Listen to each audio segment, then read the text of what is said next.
இயேசுவின் பிள்ளைகள் நாங்கள் எப்போதும் மகிழ்ந்திருப்போம். இந்த வேலைக்கு போலாமா? பல பேர் பதட்டத்தோடு இங்கே வந்திருக்கிறீர்கள், கொஸ்டின் மார்க்கோட வந்திருக்கிறீங்க. போலாமா போக கூடாதா? கர்த்தர் இன்னைக்கு என்ன சொல்றாருன்னா, அங்கே நீ வாய்க்கால்களை வெட்டு, நீ வாய்க்கால்களை வெட்டு. பள்ளத்தாக்குக்கும் கர்த்தராகிய தேவன் தேவனாய் இருக்கிறார். விசுவாசத்தை விடாதே, நம்பிக்கையை விடாதே, உன் உழைப்பை விடாதே, ஜெபத்தை விடாதே, உபவாசத்தை விட்டு விடாதே, ஸ்தோத்திரத்தை விட்டு விடாதே. அந்த பள்ளத்தாக்கிலே வாய்க்கால்களை வெட்டு. ஊழியமே வளராது அப்படின்னு சொல்லி ஆண்டாண்டுகளா வளர்ச்சியே இல்லாத ஊழியத்துல கஷ்டப்படுற ஊழியமா இருந்துச்சுன்னா சொல்றேன், வாய்க்கால்களை வெட்டு, கர்த்தராகிய தெய்வம் தண்ணீரினாலே நிரப்புவேன் என்று சொல்லுகிறார். அதெல்லாம் ஆகாது சொல்லாத.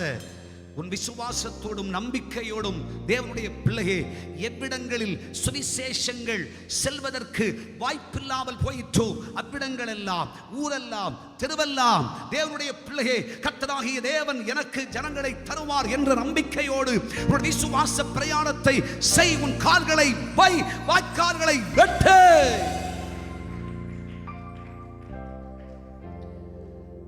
வாய்க்கால்களை வெட்டுங்கள்.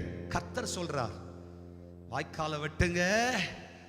வெட்டினீர்கள் என்றால் வேதம் சொல்கிறது, இந்த வறட்சியின் பள்ளத்தாக்கில, இந்த கஷ்டம் நிறைந்த பள்ளத்தாக்கிலே நீங்கள் காற்றையும் காண மாட்டீர்கள், மழையையும் பார்க்க மாட்டீர்கள். இந்த வாய்க்கால்கள் எல்லாம் நிரம்பும், இந்த பள்ளத்தாக்கெல்லாம் நிரம்பும், தண்ணீரினால் நிரப்பப்படும். வறட்சி மாறும், நஷ்டங்கள் மாறும், கஷ்டங்கள் மாறும், துயரங்கள் மாறும், வேதனைகள் மாறும், இழப்புகள் மாறும், வியாதிகள் மாறும். ஹல்லேலூயா, ஆமென். அவர் பள்ளத்தாக்குக்கும் தேவனாய் இருக்கிறார். தேவனுடைய சபையை, கர்த்தருடைய ஜனமே, கர்த்தரை நம்பி வாழ்கிறவர்களே, கர்த்தரிடத்தில் பிரியம் உள்ளவர்களே, கர்த்தரிடத்தில் நேசம் உள்ளவர்களே, கர்த்தரிடத்தில் பாசம் உள்ளவர்களே, கர்த்தரிடத்தில் நம்பிக்கையாயிருப்பீர்கள் என்று சொன்னால் கர்த்தராகிய தேவன் உங்களுக்கு உறுதிபட சொல்லுகிறார், காற்றை காண மாட்டாய், மழையை பார்க்க மாட்டாய். அதுக்கு அர்த்தம் என்ன? ஆசீர்வாதத்துக்கு வாய்ப்பே கிடையாது. ஆமென், ஹல்லேலூயா. பெருமழை பெய்தாதானே இந்த பள்ளத்தாக்கு நிரம்பும். மழை பெய்ய வாய்ப்பே இல்லை, காற்றே இல்லை, மழையே இல்லை. எனக்கு வேலை கிடைக்க வாய்ப்பே கிடையாது, எனக்கு கல்யாணம் நடக்க வாய்ப்பே இல்லை. கர்த்தருக்கு ஒரு கைதட்டு கொடுங்க பார்க்கலாம். ஐயா, வீடு கட்டுறதுக்கு வாய்ப்பே இல்லை, என் குடும்பத்தில் ஆசீர்வாதம் வாய்ப்பே இல்லை. பரவாயில்லை, ஆமென்.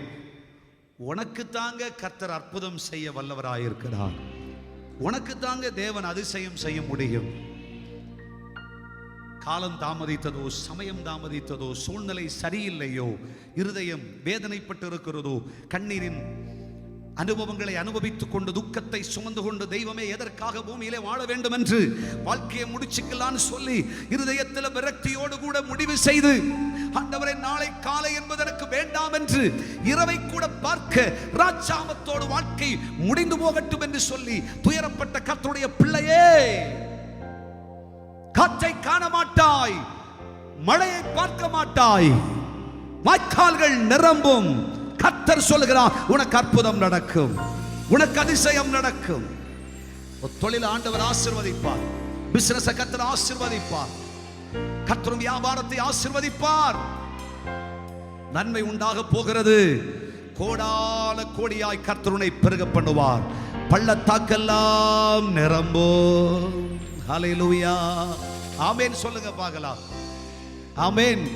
இயேசுவின் பிள்ளைகள் நாங்கள் எப்போதும் மகிழ்ந்திருப்போம்.